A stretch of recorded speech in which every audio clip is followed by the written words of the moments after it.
Assalamualaikum warahmatullahi wabarakatuh. Salam sejahtera bagi kita semua.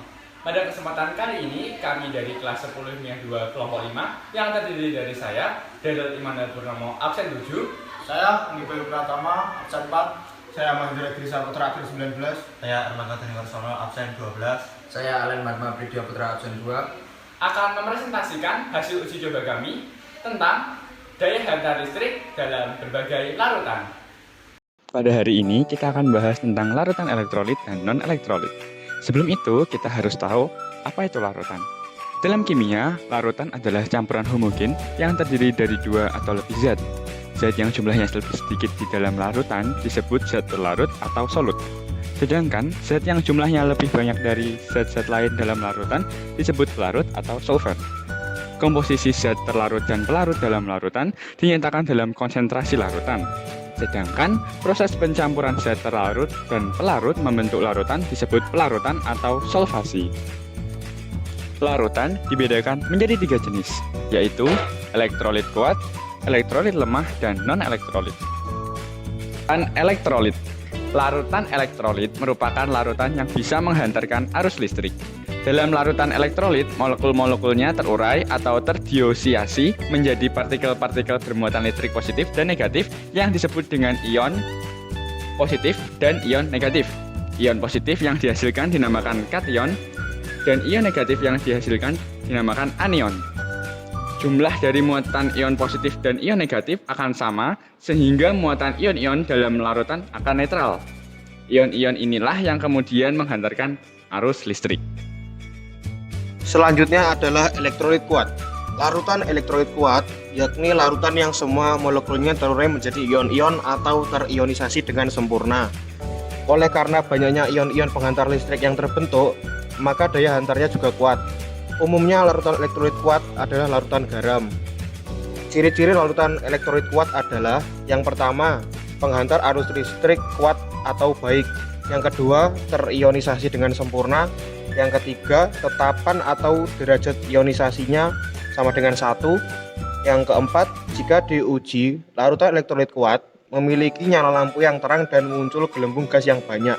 Contohnya, garam yaitu NaCl, KCl, CuSO4, dan KNO3. Yang kedua, asam kuat yaitu HCl, Hi, HBr, H2SO4, dan HNO3. Dan yang terakhir, basa kuat yaitu NaOH, CaOH2, MgOH2, dan KOH. Yang selanjutnya kita akan membahas tentang larutan elektrolit lemah. Larutan elektrolit lemah yakni larutan yang tidak semua molekulnya terionisasi. Ionisasi tidak sempurna sehingga hanya sedikit ion-ion yang dapat menghantarkan listrik. Ciri-ciri larutan elektrolit lemah yaitu: yang pertama, penghantar listrik yang kurang baik atau lemah. Yang kedua, terionisasi sebagian. Yang ketiga, tetapan atau derajat ionisasi. Yang keempat, jika diuji larutan elektrolit lemah, nyala lampunya lemah dan muncul gelembung gas yang sedikit. Contohnya yaitu asam lemah seperti HCN, H3PO4, CH3COOH, dan C2O3. Yang kedua, ada basa lemah yaitu seperti NH4OH, AlOH3. Dan yang terakhir adalah FeOH3. Larutan non-elektrolit. Larutan non-elektrolit merupakan larutan yang tidak bisa menghantarkan arus listrik. Larutan-larutan non-elektrolit terdiri atas zat-zat yang terlarut dalam air namun tidak terurai menjadi ion atau tidak terionisasi. Dalam larutan, zat non-elektrolit tetap seperti molekul yang tidak bermuatan listrik. Itulah mengapa larutan ini tidak dapat menghantarkan arus listrik. Ciri-ciri larutan non-elektrolit: tidak dapat terionisasi, tidak dapat menghantarkan arus listrik atau isolator, tetapan atau derajat ionisasi sama dengan 0. Jika diuji, larutan non-elektrolit tidak menyala dan tidak muncul gelembung gas.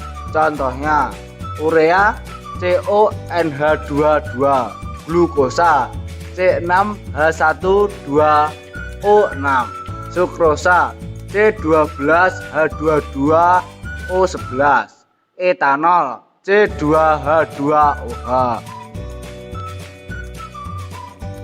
setelah penjelasan sebelumnya, selanjutnya kita akan melakukan uji coba pada beberapa larutan, yaitu gula, air isotonik, alkohol,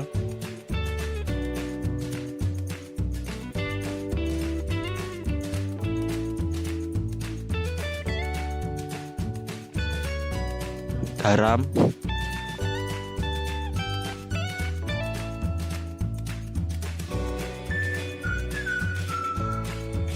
dan air mineral.